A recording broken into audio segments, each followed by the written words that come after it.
Hello friends, in this video, and I think this is the sixth video on matrices, and in this video I'll try to explain to you about the inverse of matrices. As you see, it's already written on the board, and inverse of matrix is really important topic, and in this video I'll try my best so that you can understand, and in the best way possible I'll make you give an abstract overview of what actually an inverse is, why do we need it, and how to actually calculate it for a matrix. So before we directly dive into this topic, inverse of a matrix, let's try to recall about the name inverse itself. So first, inverse. What is an inverse? Well, I won't give you the definition here, but let's just recall. How do we find the inverse of a real number? Well, it's pretty simple. Let's say you have a number x. You have a number x, and you know for any number x, the inverse is denoted as x power minus 1. Right? And when you multiply this, you get the answer 1. So this is the basic definition of an inverse, and the same applies to matrices also. Well, let's see an example. For example, let's say I have a real number 3. Now, to find the inverse of this real number 3, what you're supposed to do is, let's say you multiply it with some variable y, and then you equate it to 1. This is how you find the real number, the inverse of a real number for any real number. It applies for any real number. Let us say you want to find out the inverse of square root of 3. What are you going to do? Very simple. Multiply it with some variable, let us say a, and equate it to 1. Then let's say you want to find the inverse of 1 by 3. What are you going to do? Multiply it with some variable b, and then equate it to 1. So this is how you want to, if you want to find the inverse of a real number, this is how you give an approach. So let's see what is the inverse of 3. Well, it is very easy. You send 3 to the other side of the equation, so it becomes y equals 1 over 3. Similarly, here we have a. Here a becomes 1 over square root of 3. Similarly, here this b becomes equal to 3. So this is actually the basic definition. So the basic definition actually is this, and from here is what actually comes the notion of a inverse. So in this video also I'll try to give you, I have already given you how this works on real numbers. The inverse of matrices also begins with a basic definition like this, and finding the inverse of a real number was really an easy task. So is finding the inverse of a matrix, but it's quite lengthy. It takes a little bit of time. So in this video, I'll try to make it look very easy, and in fact it is easy. So without wasting much of our time, let's get into the topic. So let us say I have a matrix A. Its inverse, just like the real numbers, is also denoted by a to the power minus 1. It's called as A inverse, and that should be equal to 1. Well, 1, I can't say 1 because a matrix is a set of numbers or elements, a rectangular array of elements. So I can say instead of 1, the equivalent of 1, quite equivalent of 1 in matrices is the identity matrix. One condition needs to be satisfied here. Inverses of matrices only exist for square matrices. They must be square matrices, no rectangular matrices. So they should have the order n cross n. They should have the order n cross n. Even the identity matrix should have the same order and the matrix A, and so will the inverse. So this is the basic definition. You can call it the basic definition quite much. So there are many ways you can find the inverse of a matrix using determinants also. When we'll be doing determinants, there also you can actually find the inverse of a matrix. In this video, we'll try to look at how we can find the inverse of a matrix by using row operations or column operations, which is an important topic for NCERT. So inverse by using row operations.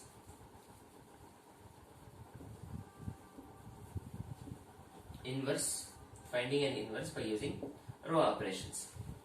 Well, in the previous video we saw a lot of row operations, and we also saw about row reduced echelon form of matrix.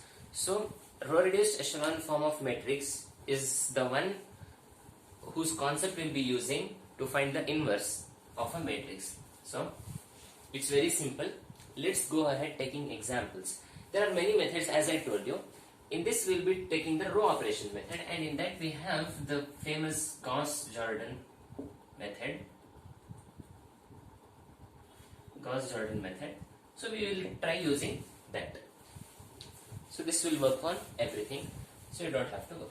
So we'll be using this method, and let's directly dive into an example. So let's say example. Let's take a simple example at the beginning. Let's say 1, 2, 3 and 4. Now when we have this matrix, how are we going to convert it into a simple inverse? So basically it's a square, it should be a square matrix. Yes, indeed it is a square matrix of the order 2 cross 2. So the inverse exists.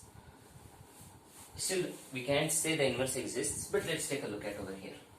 Now let us say I have a matrix A, and then I have the identity matrix. I multiplied it with the identity matrix.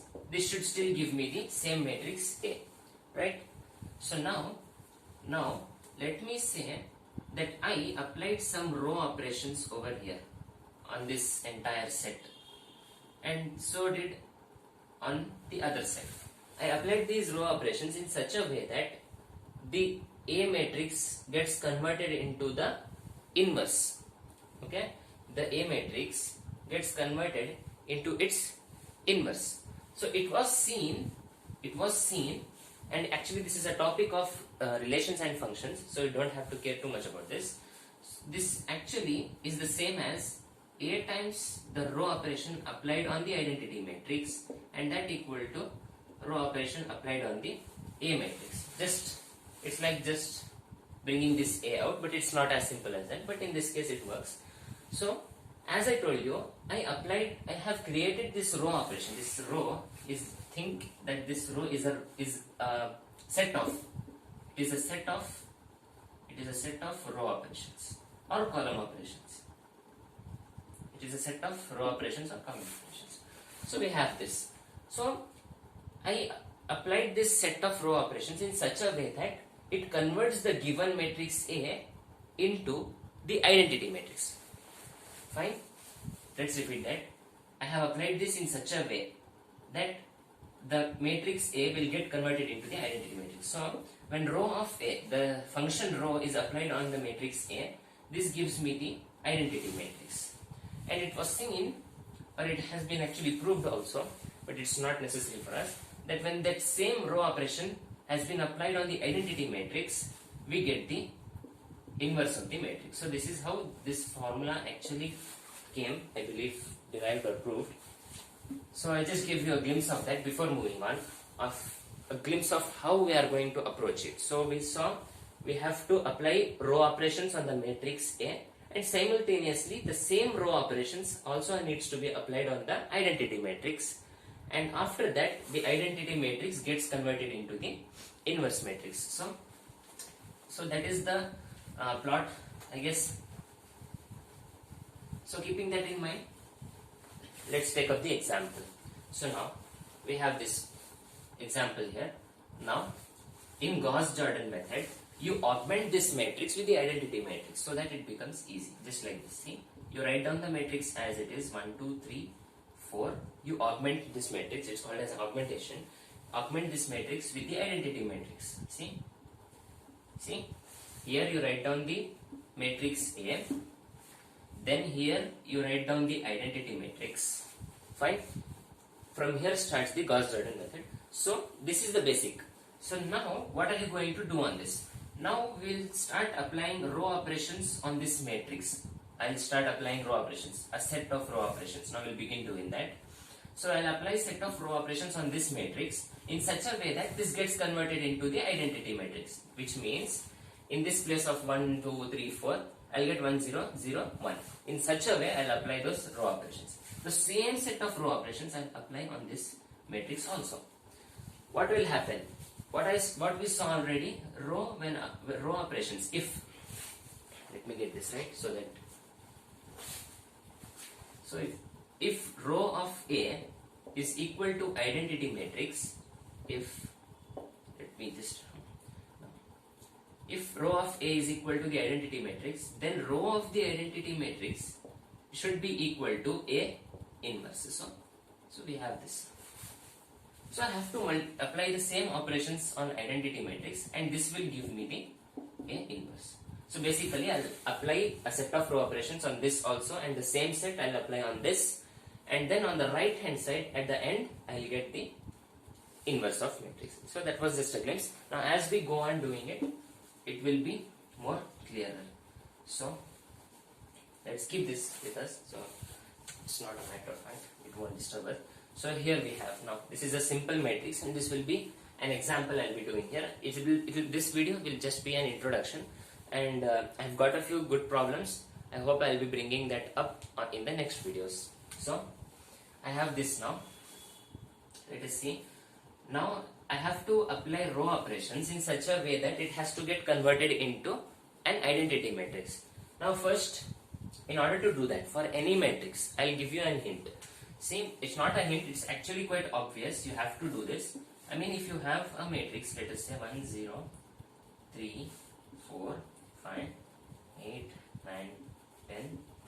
Before moving on, this is important, so I'm just giving you a glimpse, because this is the thing which will be using the entire video.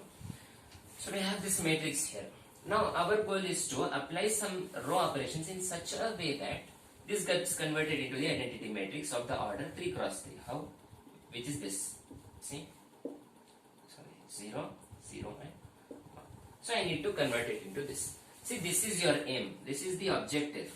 So we are supposed to do this. Now, how are we going to bring this matrix into this? First step. What do you see here? It's a 1. So your first aim should be to apply a row operation in such a way that this number gets converted into this. You get that? Your aim is this, and in that the first element is 1. So your row operation should be such a way that this should get whatever number here. Let me say I just took 1 over here. Let me say I have the number 13. I have 13. Now I have to apply row operations in such a way that this should get converted into 1. What will be the best row operation? What will be the best row operation in order to convert this number into 1? As I told you in the beginning of the video itself, to convert any real number into 1, what number you multiply it with? You multiply with the inverse. So if I have 13 here, I want to convert it into 1, I have to multiply with the inverse. See, you will get 1, right? This 13 and this 13 gets cancelled. So that will be the best one to apply here. I just give you a hint because we'll be using that. Then similarly, your aim should be to make this one 0. This also should be made into a 0. This should be a 0. This should be a 1. This should be a 1. This element, which whatever is here, should become 1. This element should become a 0. This element should become a 1, and the other 2 elements should become a 0. So that's the aim. And you don't have to apply row operations without an aim or an objective. So you have to apply row operations keeping all this stuff in your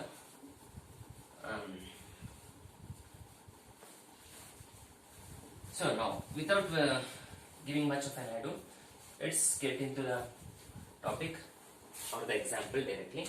So I'll try to see what are the best row operations which I can use to convert it into the identity matrix, this one. So I'll write down the identity matrix over here so that it becomes easy for me while I'm comparing. So my goal, this is my aim. So this is my aim. This is what I'm supposed to do. Now in my aim, I see that the first element is 1. So I have to convert the first element in this matrix also as 1. You can see it is already matching with my aim. so I don't have to touch it. So I can leave that element. Fine. So we don't have to mess with this. Let's take another one. Let us say this one. Fine. Let us say this one. This is a 0. And I have to get to a 0. Okay. I have a 3 here. So I have a 3 here. And I have to convert this 3 into a 0. So that is my aim. Now at this moment, my aim is to convert this element, which is a 3, into a 0. See, every step should have an aim. Every row operation should have a purpose, a goal, or should I say, it should accomplish something. It should help you progress. So, in this now, I'll apply a row operation in such a way that I can accomplish this aim. See, to convert this element into a 0. So now, I'll say this is present in row 2. I'll say row 2 implies. If you don't know row operations, you can watch my videos. I have explained about row operations in detail. So row 2 is present in row 2. Row 2 minus 3 times row 1. See, why did I apply this particular row operation? See, you have to observe carefully. See, there's a 3 here. How can you convert a 3 into a 0? You have a 3 and you want to convert it into a 0. What's the best way? You subtract 3. This is what you do, right? This is the step you do. You have a 3, a positive 3. You have to convert it into a 0. For that you need a negative 3. Now how are you going to get the negative 3? So that is what I have done here. This gives me negative 3. This is what I wanted. This was my aim, right? I need a negative 3 so that I can convert this element into a 0. So in order to get this element, I created this row operation. See, let us see if this really gives me minus 3 for the first set. Let me see. Row 2. What is the element in row 2? It is 3 minus 3, which is in the equation, and the row 1, corresponding row 1 element. So the corresponding row 1 element is, I have taken row 2 element as 3. For this, the corresponding is this element. So 1. See, 3 minus 3, that should be equal to 0. So you have to think a bit like this. So that will be how you will be thinking, so that you make the operation accomplish something. So in this, I can see that this operation actually helps me get to my aim. So this is a worth writing operation rather than worthless. So I'll move ahead now. See, now I have to apply this row operation. Since row 1 is unaffected, I will write down the row 1 entirely the same. Now on row 2, I have to apply on everything. I told you I have to apply the same operation on this matrix also. So I will apply on the entire thing. See, I have row 2. In row 2, this is the row 2 element. As we saw, this gets converted into 0. When I apply this on this gets converted into 0. Same operation applied on this element will give me 4 minus 3 2 times is 6. I will get minus 2. Similarly, when I apply on this, I will get 0 minus 3. So I will get minus 3. So we have a 0 minus 3. Then we have a 1. So it will be a 1. So we reached one step closer to our aim. See, we have these two elements done now. Now let's take up another step. Let me see. I'll take up this element. I'll try to get to this one. Let me see what I have in that place. See, I have a minus 2 here. I have a minus 2 and I want to convert it into a 1. So that's my aim, right? So I have to write an operation, a row operation or a column operation. We'll do examples using column operations also. So don't worry. So column operations or row operation. But I have to apply it in such a way that I get 1. See, one more thing. If you begin with row operations, see, I started off with row operations. So you have to continue with row operations until the end. If you start with column operations, you have to continue with column operations until the end. But this is not the case in determinants. Determinants is different. But for now, you remember only this. So we have this now. Fine. Now the next row operation I'll apply is, since I have to convert this into 1, since this is the first video, I'm just giving a detailed explanation. So let's see. Minus 2. I have minus 2 over here.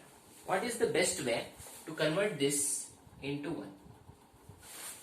I would say multiply it with minus 1 divided by 2. Right? That is the best way. See, 2 and 2 gets cancelled. Minus times minus becomes plus, so it becomes plus 1. Now, how did I choose minus 1 divided by 2? So it's very simple. See, it's just the inverse. See, minus 2, and you don't know what number to multiply. I'll say x, that has to be equal to 1. So here I have to find out x, so I said x is equal to minus 1 divided by 2. Minus 1 divided by 2 is nothing but the inverse of minus 2. So what I basically did is, I multiplied this number. If I multiply this number minus 2 with its inverse, which is minus 1 by 2. What is the inverse of minus 2? Minus 1 by 2. You know this, right? So we have this now. So when I multiply these two numbers, I would actually get the aim, the goal which I want, which is the number 1. I want to get the digit 1 in this place. So that will be the best method. So I'll apply that. So I'll apply. Since it's present in row 2, still have the row operation. Row 2 implies minus 1 divided by 2 times row 2. See, you apply that operation. See, now I have this. The first row is not affected, so we write it down as it is. Then about the second row, this becomes 1. Our goal was to do that. So this operation, when applied on this, will bring me one step closer to the goal. And that same row operation I have to apply on this also. I'll apply. Let me see. Minus 1 by 2 times the row R2 element is minus 3. So minus and minus gets cancelled. So we'll get a 3 by 2 over here. 3 by 2. We get 3 by 2. Fine. Now still I have to apply it on this one. So it will be minus 1 by 2. It's minus 1 divided by 2. Yeah. I hope you understood this. So now we came one more step closer. Now what is the final step? To convert this element into a 0. As I told you in the beginning itself, how do you convert a given element into a 0? See, I have to subtract 2. I need this element. How can I get that element? See, this is row 1, right? I can say row 1, which is this element present in row 1. So I wrote down row 1 as it is. So that's not a matter of fact. So I know that I have to begin with row 1. Since I have to make this element as 0 and it is present in the first row, so I have to replace the first row elements with something. So I begin with the first row. Row 1 implies, now R1, as you saw, row 1 element, and subtract from that something which should give me minus 2. Not for everything, just for this element, so that this becomes 0. Okay, so I have to begin with this one, R1, and I know I have to subtract. Now I have to subtract. Fine. Now I know that. I know until there. Now our aim is to bring minus 2. I have minus in the equation, so my goal should be to bring a row operation here in such a way that I get this number 2 there. I hope you are getting the simple aim. Fine. Now how can I do it? So maybe I can say directly minus 2. Well, that won't make sense. Since we are doing row operations, there should be a row mentioned with this. So this is not a valid row operation. So now since I have to write a row, what should I do? Let us say I multiply it with 1. Is this okay? Yeah, you multiply with 1, it's the same thing. No, I can't multiply with 1, but let me see if any row has 1. See, the corresponding element of this here has 1, right? This number is 1, the corresponding element of 2 has 1. So basically what I have to do is, in this place, if I write row 2, I'll achieve what I wanted to. So I write row 2. So now you apply that row operation. Now when you apply that row operation, let me say I'll write it down over here. Fine. I applied that row operation, I'll get 1, 0. This won't get affected. Fine. Because 1 minus 0, so it won't get affected. Then we have the second one the second row remains as it is, because don't take this arrow here. This is the first step, right? So, now the row 2 remains as it is because we didn't apply any row operation. On row 1 we have 2 over here. So when I applied the row operation on it, I get a 0. And now we have these two elements. I have to apply on these two elements also, because I am applying the row operations on these two, this matrix also, so I will apply the row operation on this also. So I have 1 in row 1, so 1 minus 2 into, what is the corresponding element of this in row 2? It is the number below it, which is 3 by 2. 3 by 2. So 2 and 2 gets cancelled, 1 minus 3, I will get minus 2. So I have minus 2 over here. Oh, fine. Now we don't need this, just a calculation. Now we have the last one, the last element. We have a 0, 0 minus 2 times minus 1 by 2. So minus times minus becomes a positive, and 2 and 2 gets cancelled, we get a 1. So we get a 1. So as I told you, I applied the row operations. As I told you from the beginning of the video, I applied row operations on the matrix A in such a way that I get the identity matrix. See, I started off this with this matrix A, and I started applying operations on this matrix A. See, and after applying, finally I got the identity matrix.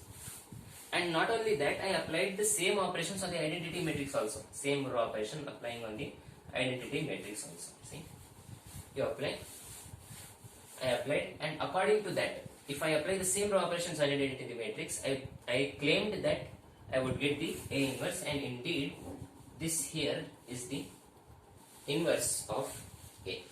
This here, which you got on the right side, because we had the identity matrix on the right side, and in that place what we have is the inverse of matrix. So I'll write down the A inverse. A inverse is equal to minus 2, 1, 3 by 2 minus 1 by 2. That's it. You can copy it down now. This problem is a simple one. I actually begin with this problem so that it feels easier, because it's in series 1, 2, 3, 4, it's natural number. So if you don't like to keep it in this way, I mean the fraction, you want to bring the fraction out, take 1 by 2 common from everything. Take 1 by 2 common from everything. Let's see what we will get if we take 1 by 2 common from everything. Let's just say we have A inverse is equal to, I took 1 by 2 common. I took 1 by 2 common. When I take 1 by 2 common, I would get minus 4. Minus 4. Here I would get 2 itself. Then here I would get 3. Here I would get minus 1. Yeah, it's simple as this. It's just this much. So when you study about the determinants chapter, you will know more about this fraction. In order to make it look more like the determinants, if someone is studying determinants, they might have got a different answer. It's not matching with this, so you don't have to worry. You just, when you are doing in row operations, you do a little manipulation so that you get the same thing. So that you get the same thing as the determinants. So I will take a minus out. Then the signs change within the bracket. So this becomes the answer. Final answer is this. So we have.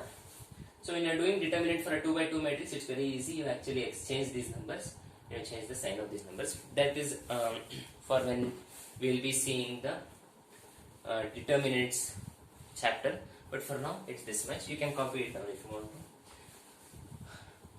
Well, I said that you can actually do the same thing using column operations also. It's very simple.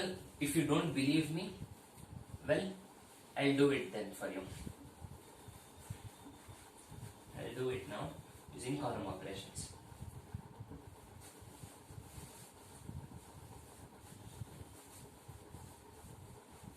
I'll just make sure if everything is visible. Yes, indeed it is visible. So we have to now apply the row operations and see whether I get the same answer, the same final result. Let's begin off now. See, you have to keep in mind the aim is always the same. The aim is always the same. You don't have to change your aim. Still, 1, I need to get 1. It's done. I don't have to check on that. Then I have a 3 over here. I need to get a 0. Now I'll have to use column operations instead of row operations to accomplish this. It's not a big task. Let's try to do this. We have a 3, as I told you, we have a 3. How do you get a 0? How do you convert this 3 into a 0? Well, subtract 3. So that is how we do it. So that's simple. Now in order to get minus 3, I have to apply a row operation in such a way that I get a minus 3. See, this operation has to be applied on row 2. So I write row 2 and row 2 minus, row 2 minus. I need a 3, right? So I'll write 3. But I need a row operation also. I have to, oh sorry, it's a column, right? I'm sorry. I have a column 1. With this operation is being applied on column 1. The column 1 and now column 1 minus. Now I have to use other column. The only column I have is column 2. So if I do column 1 minus column 2, well, I don't get a 0. I am getting something else. I think I get a minus 1. So that won't work out for me. So I need a constant here. I need some constant over here which will give me the result I want, which is a 0. So what constant have I to keep there? So it's very simple. You need this number, right? You need a minus 3. How do you convert a 3 into a 0? You subtract 3. You need a minus 3, right? Write down the minus 3, the number which you need, which was minus 3 in this case. I wrote down the number, but the thing is, you had this 4 over here, which means in column 2 you have a 4, which will mess up the entire thing and give you minus 12. We want minus 3, but this will give you minus 12. Right? You have a 4 over here. When you solve this, you will understand what I mean. But for now, I will write down the row operation entirely.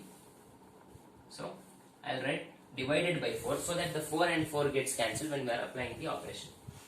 So, now when we apply this operation, let's see. 1. Oh, wait a second. The first column, we are applying it on the first column. The second column remains as it is. So, I will write down second column, doesn't matter. I think I can get a little bit more space and try to write this a little higher. Okay. Now I hope you got an idea of how to apply the row and column operations. In this video, my aim was that, and I hope you get it. 3 by 4 column 1. So this was the row operation. Now I will apply that row operation. I would get 1. Sorry, we are applying on the first column, right? So 2 and 4. And we have a 0 and a 1. So now I have to apply this column operation not only on this matrix, this also. So I'll begin over here. I'll start off over here. So I have column 1 implies column 1 minus 3 by 4 times column 1. 3 by 4 times column 2. Sorry, column 2. Yeah, column 2. So I have this. Let us see what this will get us. So 1 minus 3 by 4 times column 2. 1 minus 3 by 4 times 2 1 times 2 times minus 3 by 2. So I have 1 minus 3 by 2. So this becomes minus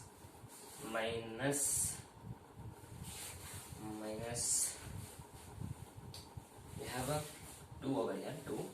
So 2 1 times 2 times is 4 minus 3 by 2, and we have the minus 3 by 2 plus 1, which is 2 by 2. So minus 1 by 2. So we have minus 1 by 2. Let me just confirm it. So we have 1 minus 3 by 4 times C2, which is a 2. We have 2 1 times 2 times a 4. I divide by 2, I multiply by 2. I get minus 1 by 2. Yeah. So we'll get a minus 1 by 2 over here. And this number, as you saw, will get converted into a 0. Similarly, I'll apply the same row operation, the column operation on this matrix. So let me see what I'll get. So I have C1, this becomes just this much, because there's nothing else there. So I have a 0 minus 3 by 4 times C2, so this becomes minus 3 by 4. So what did this column operation accomplish? Well, it accomplished nothing. See, it brought me one step closer, or did it take me one step back? Well, it didn't do neither, because you saw this element got converted into 0, which was my aim indeed, but this was already 1. See, this number was already 1 and it got converted into something else, and I have to once again reconvert it into the aim. So this column operation actually didn't establish much. See, it's not like column operations don't establish much, so it's not like that. Row operations, sometimes row operations are better, sometimes column operations are better. You have to think a bit before starting off for the question. So in this case it was a row operation which was better, but we'll solve it, we'll continue and we'll end this one. So I have to convert this back into 1, so I'll apply this operation. See, C1 implies minus 2 times C1. So this operation will work out. So after applying that operation, I would get a 1 here back, I would get a 1, I would get a 1, and still this would remain a 0, doesn't change. This is 2 and a 4, and when I apply the same operation over here, I think I get minus 2. Yeah, it is equal, yeah, minus 2. Then we have this minus times minus becomes a plus, 2 times, yeah, so we get a 3 by 2. Think 2 1 2 2 times, and yeah, we have a minus there, so fine. Now we have a 0 and a 1, yeah, so we get this. Now I brought back our condition. Now let's see, let's try to accomplish the other one. What's the other one? Let me get to this digit. I want to convert this into 1, yeah, so that's the aim. Now let's try to convert it into 1. So what row operations can I apply? See, I think I can apply the same normal one as I told you. Since I have begun with column operation, I have to apply column operation itself. This is column 2. This is column 2, second column. Column 2 implies, this is a different matrix, this is a different matrix. Don't think they are the same. They are different. So we have column 2. Column 2 implies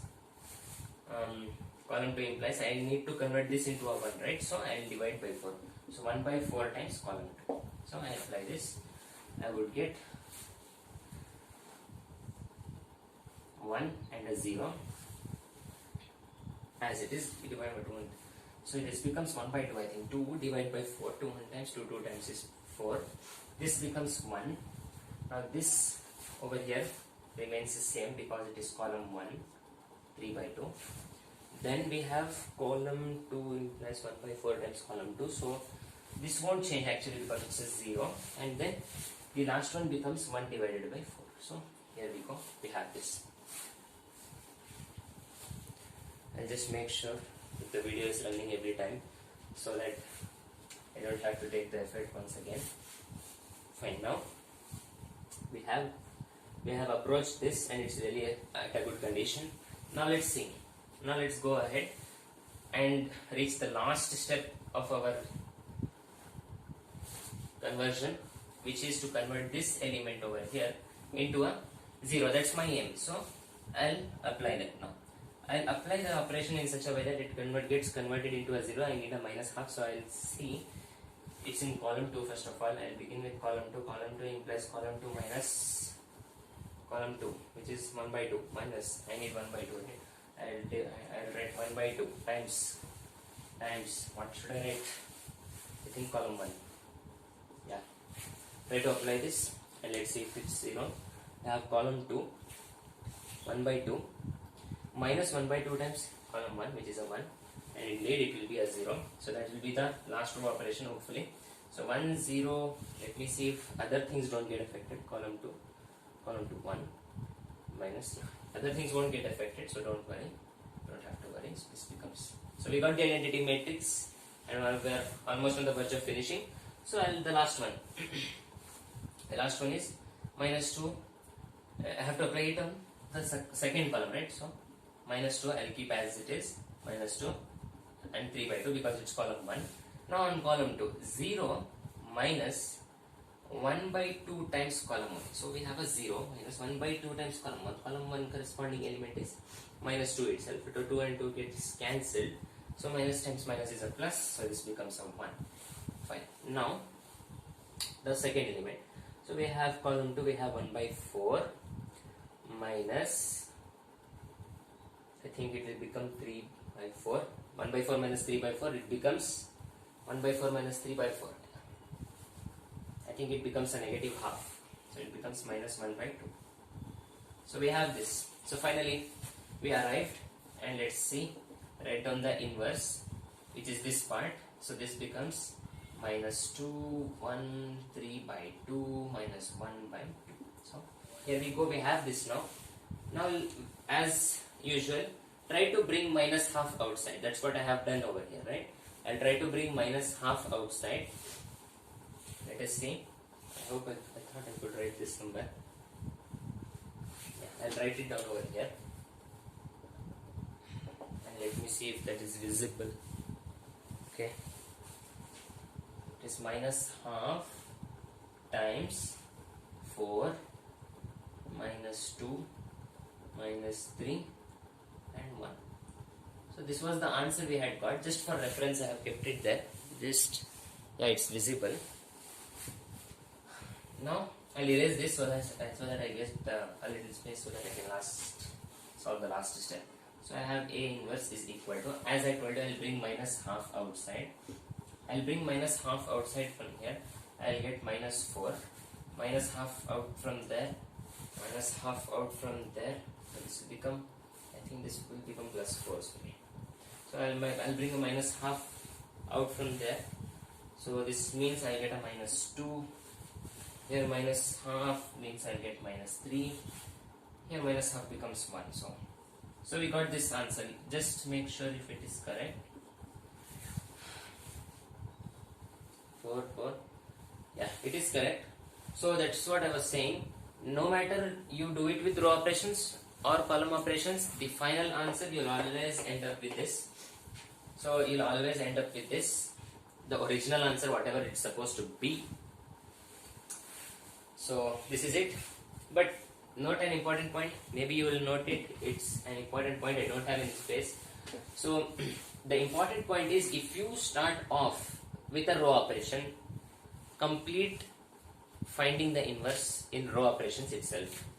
If you start with column operations, you actually end with column operations, so that you don't get the wrong answer. Fine.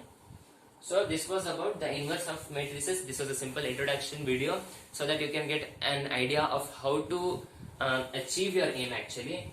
If you want to achieve one, then you multiply. Oh, sorry, I don't have one here. Like this. See, if you want to achieve the digit 1, this will get you 1. These kind of row operations. If you want to achieve the digit 1. Now, if you want to achieve the digit 0, even this kind of operations, you just have to make sure the right constant is being multiplied over here so that you will get the right answer. And if you want to achieve a 0, these kind of row operations will help you achieve a 0 if you make a good choice. So in the next video, I'll be coming up with better questions. I can't say the best, but the better ones, better than this. And we'll be doing a 3 by 3 matrix hopefully. So I hope you'll enjoy it. And next video, I'll be doing in row operations. You try it with column operations. And one more problem, I'll be doing it with column and you try it with row operations. And do comment the answer if you got the same. Or if you didn't get the same, then I think you're wrong somewhere. So fine. Note this important point, I'm repeating again and again. If you start off with column operations, apply column operations until the end. If you start off with row operations, apply row operations until the end. Do not change the operations. This is not determinants. For matrices, this is how you follow. And thank you guys. Keep watching. And I hope I'll be coming up with more videos for you guys. And I expect you to be on my channel always. Thank you and keep watching.